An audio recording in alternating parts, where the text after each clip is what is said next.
देखो बेटा, आज हम है ना मैकियावेली के फैक्ट्स डिस्कस करेंगे। और ये बात याद रख लो, गांठ बांध लो, ये फैक्ट्स ही हैं जो आपको मैक्सिमम नंबर दिलवाएंगे। फैक्ट्स के ऊपर आपकी कमांड हो गई, बुक्स जो ऑथर्स की बुक्स हैं उस पर आपकी कमांड हो गई, स्टेटमेंट्स कोट्स बोली उनका पता चल गया आपको, किस कंटेक्स्ट में वो बोली गई है वो पता चल गया आपको। तो फिर आपकी जो इंट्यूशन है ना एमसीक्यू सोल्व करने की, वो इंप्रूव हो जाएगी। इसीलिए फैक्ट्स को एनालाइज करना बहुत इंपॉर्टेंट है। चलो आज मैकियावेली के फैक्ट्स डिस्कस करेंगे जल्दी से। सो पहला फैक्ट है कि मैकियावेली की जो बुक्स थी, जो इंपॉर्टेंट बुक्स थी, वो the prince, the discourses on Livy, art of war और हिस्ट्री ऑफ फ्लोरेंस। अभी इसकी जो क्रोनोलॉजी है उसको भी देख लेना कि पहले कौन सी बुक लिखी गई, प्रिंस, उसके बाद में डिस्कोर्सेस, फिर द आर्ट ऑफ वॉर और हिस्ट्री ऑफ फ्लोरेंस। अब इसका कोई भी आप ट्रिक भी बना सकते हो, जैसे PDAH, ठीक है, ऐसा कुछ भी एब्रिविएशन बना सकते हो, ये आपकी लिबर्टी है। आप कोई भी ऐसे ट्रिक लगा के ऐसी ट्रिक बना सकते हो। अगर आप बोलोगे कि सर आप ट्रिक बनाओ तो आप कमेंट कर देना, मैं ऐसी कोई सीरीज भी चला दूंगा जिसमें हम ट्रिक्स वगैरह ऐसे भी बना सकते हैं। तो ये कोई ट्रिक बनानी आपको ज़रूरी है, क्योंकि इतने सारे फैक्ट्स याद नहीं रहेंगे आपको, तो ऐसी ट्रिक्स बना के आप इनको जल्दी से याद कर सकते हैं। तो पहला फैक्ट था ये। दूसरा फैक्ट है एलिमेंट ऑफ मॉडर्न थिंकर, कि भाई मैकियावेली के अंदर वो कौन सा एलिमेंट था जो इनको मॉडर्न थिंकर बनाता है। वैसे तो मैकियावेली को ट्रांजिशनल फिगर कहते हैं, कि ये मिडिवल थिंकर भी नहीं थे और ये मॉडर्न थिंकर भी नहीं थे, ये बीच के थिंकर हैं। अब ट्रांजिशनल क्यों कहते हैं इनको? क्योंकि कुछ एलिमेंट ऑफ मिडिलिज्म इनके अंदर थे। जैसे कि ये अथॉरिटी को, जो जो अथॉरिटी थी, जैसे किंग है उस टाइम पे और प्रिंस है, उसको ये सुप्रीम अथॉरिटी मानते थे without any connection to the citizens. Citizens का कोई रोल ही नहीं है, सिटीजन्स को सिर्फ पैसिव वो मानते थे कि भाई उनके ऊपर सिर्फ राजा रूल करेगा। तो ये मिडिवल मेंटलिटी थी। लेकिन जो एलिमेंट ऑफ मॉडर्न थिंकर वो क्या था इसके अंदर, कि उन्होंने जो एथिक्स और रिलीजन था इसको सेपरेट किया पॉलिटिक्स से, कि भी रिलीजन का है ना कोई भी इंटरफेरेंस नहीं होना चाहिए पॉलिटिक्स के अंदर। ये बात बहुत इंपॉर्टेंट थी, इसी के कारण इनको मॉडर्न थिंकर भी बोला गया है। अब तीसरा फैक्ट क्या है, कि इन्होंने वर्च्यू और फॉर्चून के बीच में रिलेशनशिप की बात की। इसको मैं ब्रीफली थोड़ा सा बताऊंगा आपको। वर्च्यू के ऊपर क्वेश्चन भी आया है, I think last year he question आया था कि भाई वर्च्यू के ऊपर कौन से थिंकर बात करते हैं। अगर 4 वर्च्यूज की बात करें तो वो प्लेटो ने दिए हैं 4 वर्च्यूज, जिसमें टेम्परेंस, करेज, विजडम और जस्टिस की वो बात करते हैं। ये हमने डिस्कस किया था आपसे प्लेटो वाले फैक्ट्स के अंदर। लेकिन यहाँ पे वर्च्यू और फॉर्चून का जो रिलेशन है वो मैकियावेली ने बताया था। वर्च्यू और फॉर्चून का क्या रिलेशनशिप है, और ये फॉर्चून को एक विमेन की तरह देखते हैं, एक औरत की तरह देखते हैं फॉर्चून को। अब ये बोल रहे हैं कि भाई एक जो किंग है, जो प्रिंस है, उसके पास बहुत सारे वर्च्यू होंगे, उसके पास बहुत सारी क्वालिटीज होंगी, तो अपनी पावर को कंसोलिडेट कर लेगा। जो उसकी पावर है स्टेट को चलाने की, उसको सही तरीके से संभाल लेगा। उसके पास ऐसी क्वालिटीज होनी चाहिए। अगर उसके पास ऐसी क्वालिटीज हैं तो जो फॉर्चून है, जो लक है, उसको भी कंट्रोल कर लेगा टू सम एक्सटेंट, क्योंकि फॉर्चून इसी को फेवर करता है जिसके पास ये क्वालिटीज होती हैं। तो वो विमेन से लिंक करके ऐसा बोल रहा है कि अगर आपके पास क्वालिटी नहीं है तो जैसे औरत छोड़ के चली जाती है, वैसे ही भाग्य भी आपका साथ छोड़ देगा। तो भाग्य एक औरत की तरह है, अगर आपके पास क्वालिटी तो ही आपके पास आएगी। ये बात यहाँ पे रिफ्लेक्ट कर रहे हैं इस पर्टिकुलर डायमेंशन से मैकियावेली। तीसरा फैक्ट है, ही blamed church for the moral degradation of Italy. जो इटली के अंदर मोरल डिग्रेडेशन था, जो इटली डिसइंटीग्रेटेड थी 5 अलग अलग राज्य में, उसका सुप्रीम रीजन क्या था, कि चर्च के कारण, जो भी चर्च की एक्टिविटीज थी, जो चर्च और पोप का जो इंटरफेरेंस था पॉलिटिकल अफेयर्स में, इसी के कारण उसने मोरल डिग्रेडेशन जो हुआ इटली में उसको जिम्मेदार ठहराया। अब इसीलिए वो रिलीजन को पॉलिटिक्स से सेपरेट करना चाह रहे हैं। यही एलिमेंट उनको मॉडर्न थिंकर बनाता है। ये बात आपको याद रखनी है मैकियावेली के कंटेक्स्ट में। अब पांचवा फैक्ट है कि जो उनकी बुक्स थी, जैसे कि डिस्कोर्सेज और प्रिंस में जो फोकस है वो एक राजा का कैसे रूल हो उससे रिलेटेड है। एक प्रिंस के पास ऐसी कौन कौन सी क्वालिटीज हो, जिससे वो अपने पावर को कंसोलिडेट कर सके, उसको एक्सपेंड कर सके। ये प्रिंस में इसने बोला है, प्रिंस में सारी सलाह दी है उसको, किंग को। अब जो दूसरी जो उनकी बुक है डिस्कोर्सेस, उसके अंदर वो रिपब्लिकन फॉर्म ऑफ गवर्नमेंट की बात करते हैं। कैसे रिपब्लिकन फॉर्म ऑफ गवर्नमेंट के अंदर सिटीजन्स जब वर्चुअस हो जाएंगे, जब उनको प्रॉपर एक तरीके से ट्रेंड कर दिया जाएगा एक स्ट्रॉन्ग अथॉरिटी के द्वारा, और स्ट्रॉन्ग अथॉरिटी कौन है? The Prince. उसके बाद में हम रिपब्लिकन फॉर्म ऑफ गवर्नमेंट हम रख सकते हैं, जहां पे लोग हैं उनमें सिविक सेंस हो जाएगी, वो प्रॉपरली बिहेव करेंगे, वो मॉरली करप्ट नहीं होंगे, तब हो रिपब्लिकन फॉर्म ऑफ गवर्नमेंट हम स्टेब्लिश कर सकते हैं। ये बात उसने डिस्कोर्सेज वाली बुक में बोली थी। तो दोनों का जो टॉपिक था वो अलग अलग था। प्रिंस बुक के अंदर और वो मोनार्कियल फॉर्म ऑफ गवर्नमेंट की बात करते हैं, जिसके अंदर सारी पावर वो प्रिंस को देना चाहते हैं और प्रिंस ही वहां पे एक्सरसाइज करेगा। डिस्कोर्सेज के अंदर रिपब्लिकन फॉर्म ऑफ गवर्नमेंट की बात कर रहे हैं। ये जो फॉर्म ऑफ गवर्नमेंट है ये उनके लिए आइडियल फॉर्म है कि भाई ऐसी गवर्नमेंट हमें स्टैब्लिश करनी है जहां पे लोगों के अंदर सिविक सेंस हो। ये उनकी आइडियल फॉर्म ऑफ गवर्नमेंट है। लेकिन लोगों के अंदर सिविक सेंस ही नहीं है, वो अपने बेनिफिट के लिए लड़ मर रहे हैं। इसीलिए उन्होंने कहा था कि भाई एक स्ट्रॉन्ग मोनार्क का होना जरूरी है, एक स्ट्रॉन्ग किंग का होना जरूरी है। इसीलिए उन्होंने द प्रिंस लिखी थी। तो प्रिंस इसलिए लिखी गई ताकि लोगों के अंदर प्रॉपर डिसिप्लिन लेके आया जा सके, उनको सिविक सेंस सिखाई जा सके। अगला है मैकियावेली आइडियलाइज्ड एंशिएंट रोम। एंशिएंट रोम से उन्होंने इंस्पिरेशन ली थी, ये बात आप याद रखना, एंशिएंट रोम। और खासकर उन्होंने फॉर एग्जांपल जो क्रिश्चियन रिलीजन था उसको उन्होंने क्रिटिसाइज किया कि क्रिश्चियन रिलीजन के जो भी एथिक्स हैं, जो भी उनके वैल्यूज हैं, वो इंसान को कमजोर बनाते हैं, उसको हम्बल बनाते हैं। लेकिन जो पैगन रिलीजन था एंशिएंट रोम का, उसके अंदर हीरो वर्शिप होती थी। जो वार हीरो होते थे, जो लड़ाई में बड़े बड़े योद्धा होते थे, उनको ही सम्मान दिया जाता था, उनको ही पूजा जाता था कि ये लोग ऐसे हैं जिनके पास ताकत है, जो अपने देश के लिए कुछ भी कर सकते हैं, मर मिट सकते हैं। ऐसे लोगों की पूजा की जानी चाहिए। यही पैगन रिलीजन का एसेंस था। अब ये बोल रहे हैं कि ऐसा रिलीजन होना चाहिए स्टेट के अंदर, ना कि क्रिश्चियन रिलीजन जैसा कि जिसके अंदर ह्यूमिलिटी की बात करें, दया की बात करें, सहानुभूति की बात करें। ऐसे से काम नहीं चलेगा, हमको हीरो वर्शिप करनी पड़ेगी, ये बोलते थे मैकियावेली। तो उन्होंने एंशिएंट रोम से इंस्पिरेशन लिया, ये बात आपको याद रखनी है एज ए फैक्ट। अगला फैक्ट है he used history extensively to draw lessons from statecraft. अब स्टेट क्राफ्ट का मतलब क्या होता है कि भाई स्टेट को कैसे चलाना है, उसकी art of running state. State का मतलब यहां से देश को चलाना, इस देश को कैसे चलाना है, उसके लेसन इन्होंने हिस्ट्री से सीखे कि भाई हिस्ट्री में ऐसे कौन कौन सी घटनाएं हुई, उन घटनाओं से सीख के इसने वो अपने टाइम में उसको अप्लाई करने की कोशिश की। तो इन्होंने हिस्ट्री से सीखा। तो हम यहां पे भी बोल सकते हैं उनका जो तरीका था वो हिस्टोरिकल था। अपनी थ्योरी को बनाने का उनका जो तरीका था, जो मेथड था, वो हिस्टोरिकल मेथड था। तो उन्होंने हिस्टोरिकल मेथड को यूज किया, ये बात आप कह सकते हो।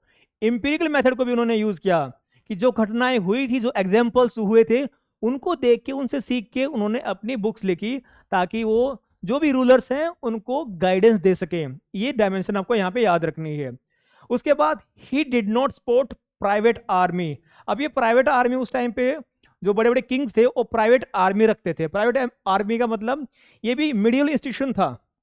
मिडियल इंस्टीट्यूशन कैसे कि जैसे कि जो किंग है, वो जो बड़े बड़े सामंत लोग हैं उनको ऑटोनॉमी दे देते थे कि ठीक है आप अपनी आर्मी रखिए और जब हमको आपसे जरूरत पड़ेगी हम आपसे सहयोग ले लेंगे। अब यहाँ पे ये बोल रहा है कि this is something which is bringing disunity in the society, political society. इसके लिए किंग को क्या करना है, अपनी खुद की उसकी आर्मी होनी चाहिए, नेशनल आर्मी होनी चाहिए, ना कि ऐसी ऐसी प्राइवेट आर्मी का वो सहारा ले। तो इसलिए मैकियावेली ने प्राइवेट आर्मी को कभी सपोर्ट नहीं किया था, उसने नेशनल आर्मी की बात की थी। ये बात आप याद रखना। और अभी ये ऐसी स्टेटमेंट इंपॉर्टेंट क्यों है, क्योंकि आपको स्टेटमेंट दे देगा तो आपको आइडेंटिफाई करनी है कि भाई ऐसी बात मैकियावेली ने बोली थी या नहीं बोली थी। तो इन चीजों को आपको ध्यान में रखना है।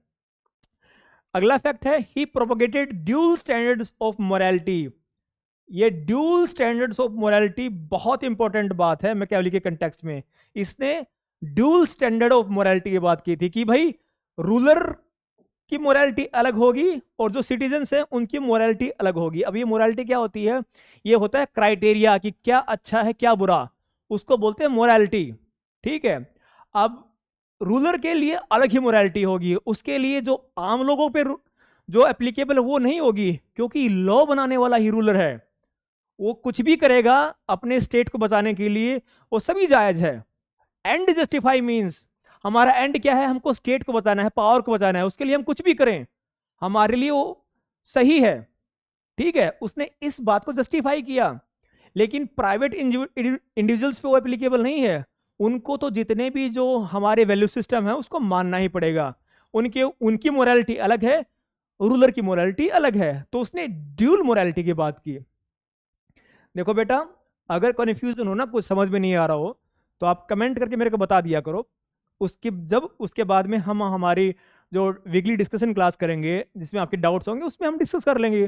तो कोई झिझकने की बात नहीं है, you can share your doubts freely. Next है, he propose ruler as a creator of state is not only outside the law but also outside the morality.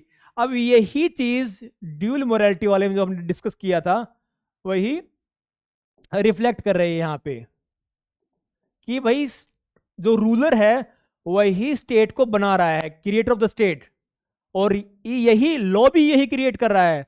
तो ये इसके ऊपर लॉ एप्लीकेबल नहीं होगा, ये तो लॉ क्रिएट करने वाला है और इसी को स्टेट को बनाए रखना है। स्टेट का मतलब जो भी देश है, राष्ट्र है, उसको यही बना के रखने वाला है। तो इसके ऊपर ये रूल्स वगैरह एप्लीकेबल नहीं होंगे। सो यहाँ पे एलिमेंट ऑफ मॉरल इंडिफरेंस कि भाई मोरालिटी उनके ऊपर एप्लीकेबल होगी नहीं, उसने मोरालिटी को किनारे कर दिया। ठीक है, indifferent, he was indifferent to the morality कि मोरालिटी की तो मेरे को कोई चिंता ही नहीं है, मेरे को स्टेट का सर्वाइवल जरूरी है, स्टेट को सर्वाइव करवाना है हमको थ्रू पावर। ठीक है, ये बात आप समझ के रखना।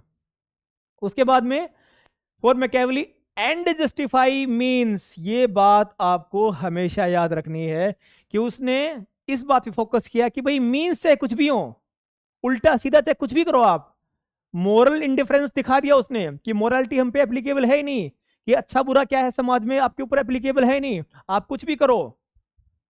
ठीक है, आपका एंड क्या होना चाहिए कि मेरे को स्टेट को सर्वाइव करवाना है।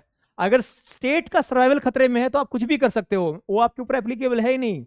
So and justify mean, and का मतलब क्या है यहाँ पे? एंड का मतलब दी एंड वाला एंड नहीं बेटा, यहाँ पे उद्देश्य। ठीक है, उद्देश्य, ऑब्जेक्टिव। सो आप जो ऑब्जेक्टिव अचीव करने वाले हो, मीन्स का मतलब है कोई भी जो रास्ता अपनाते हो आप, ठीक है, जो वे एंड मीन्स इसको बोलते हैं।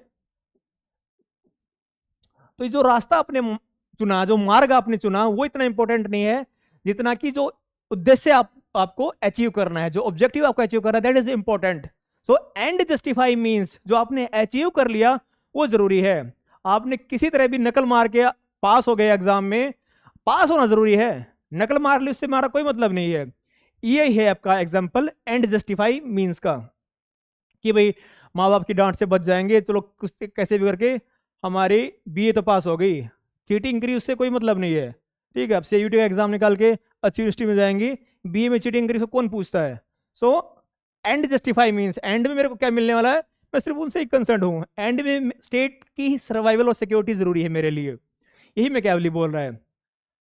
अब उसकी जो बुक थी द प्रिंस, वो लोरेंजो डी मेडिसी को डेडिकेटेड थी। ये मेडिसी फैमिली बार बार मैकियावेली के अराउंड घूमती है, तो जब भी ऐसा कुछ आ जाए कि भाई किसको डेडिकेटेड थी, तो लोरेंजो डी मेडिसी को डेडिकेटेड थी द प्रिंस बुक। नेक्स्ट है, he was called devil's disciple, उसको शैतान का चेला भी बोला गया था मैकियावेली को, क्योंकि उसने मोरल इंडिफरेंस की बात की, उसने रिलीजन को दरकिनार कर दिया, किनारे कर दिया, रिलीजन की बात ही नहीं की उसने। तो उस टाइम की सोसाइटी बहुत रिलीजियस थी, और जब कोई इंसान धर्म को ही एक तरफ किनारे कर दे, उसको तो फिर शैतान का बच्चा लोग बोलेंगे ही, इसलिए उसको डेविल्स डिसिपल भी बोला गया था। लियो स्टोरस ने मैकियावेली को कहा that he is a teacher of evil, भाई जिसने एथिक्स को किनारे कर दिया, मोरालिटी को किनारे कर दिया पावर के लिए, उसको टीचर ऑफ इविल, ये तो हमको इविल सिखा रहा है। यही लियो स्टार्स ने अपनी बुक, ये उसकी बुक है लियो स्टार्स की, थॉट्स ऑन मैकियावेली, उसमें इनको टीचर ऑफ इविल बोला था उन्होंने। अब नेक्स्ट फैक्ट है, Ernst Cassirer called him Galileo of politics. Ernst Cassirer ने इनको गैलीलियो ऑफ पॉलिटिक्स भी बोला, क्योंकि यहां पे ये क्या कर रहे हैं, रिलीजन और वैल्यूज से हटा के पॉलिटिक्स की बात कर रहे हैं कि भाई पॉलिटिक्स का अपना अलग डोमेन है, हमको रिलीजन इसके अंदर मिक्स नहीं करनी है, ये बात आपको याद रखना। इसीलिए इनको पायनियर ऑफ बिहेवियरलिज्म भी बोला है विलियम्स टी ब्लूम। अब बिहेवियरलिज्म क्या था, बिहेवियरलिज्म के अंदर ये एक डेवलपमेंट चला था 1950s के बाद में, और इसका जो एसेंस ये था कि भाई पॉलिटिकल थ्योरी जो है वो वैल्यूज के ऊपर ज़्यादा फोकस कर रही है, हमको फैक्ट्स के ऊपर फोकस करना है। फाइन, जो फैक्ट्स हैं, इंपीरिकल एविडेंसेस हैं, उनके ऊपर हमको फोकस करना है, सिर्फ वैल्यूज की बात नहीं है जो कर रहे हैं उससे हमें मतलब नहीं है, असल में क्या हो रहा है। ठीक है, it is all about what is happening, जो हो रहा है उसके बेसिस पे हमको पॉलिटिकल थ्योरी बनानी है। अब यहाँ पे इन्होंने हिस्ट्री से सीखा, इन्होंने एग्जाम्पल्स लिए रियल लाइफ के और उसको एप्लीकेबल किया था, इसीलिए विलियम टी ब्लूम उनको पायनियर ऑफ बिहेवियरलिज्म भी बोलते हैं। ये भी आपको समझना। तो यहाँ पे दो चीज समझ भी सकते हो आप, एक तो जो मैकियावेली थे वो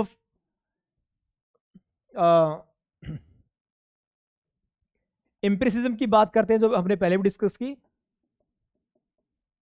और हिस्ट्री से जो भी उन्होंने सीखा, जो भी एग्जांपल्स उन्होंने सीखे उसको अप्लाई कर रहे हैं। तो हिस्टोरिकल मेथड भी और एम्पिरिसिज्म भी, दोनों ही एलिमेंट उनके अंदर अवेलेबल थे, इसीलिए उनको पायनियर ऑफ बिहेवियरलिज्म भी बोला है विलियम टी ब्लूम ने। और मैकियावेली ही ने ही आइडिया दिया था फोक्स एंड लॉयन वाला, कि भाई प्रिंस के अंदर दोनों ही क्वालिटी जरूरी है, फोक्स की भी और लायन की भी। किस लिए उन्होंने एक पावर पॉलिटिक्स के रूल बनाए थे, इसके लिए डिटेल से मैंने वीडियो बना रखी है मेरे दूसरे चैनल के ऊपर, पूरा 3-4 घंटे की वीडियोस हैं, आप उनको देख सकते हो। अब यहाँ पे क्या बोल रहे हैं कि भाई जो प्रिंस है ना उसको दोनों ही चीज आनी चाहिए। फोक्स बन के तो आइडेंटिफाई कर लेगा कि कौन मेरे को धोखा देने वाला है, कौन मेरे को बेवकूफ बना देगा, तो आइडेंटिफाई करना उन लोगों को जो उसका फायदा ना उठा ले, कहीं उसका मिसयूज ना कर ले उसका, इसके लिए उसको क्लेवर बनना जरूरी है। तो चालाक होने की भी उसके पास क्वालिटी होनी चाहिए फोक्स वाली, और लायन की इसलिए कि जब भी वो डिसीजन ले आइडेंटिफाई कर ले कि हाँ मेरे को क्या डिसीजन लेना है, उसके बाद तो फोर्सफुल अटैक करे, वो ऐसा अटैक करे फिर वो छोड़ेगा नहीं किसी को भी। तो वो ताकत वाली बात भी होनी चाहिए उसके पास में, और क्लेवरनेस वाली बात होनी चाहिए। तो दोनों ही क्वालिटी, फोक्स और लायन की बात मैकियावेली ने बोली थी, ये रट्टा मार लेना आप, हमेशा याद आएगा आपको।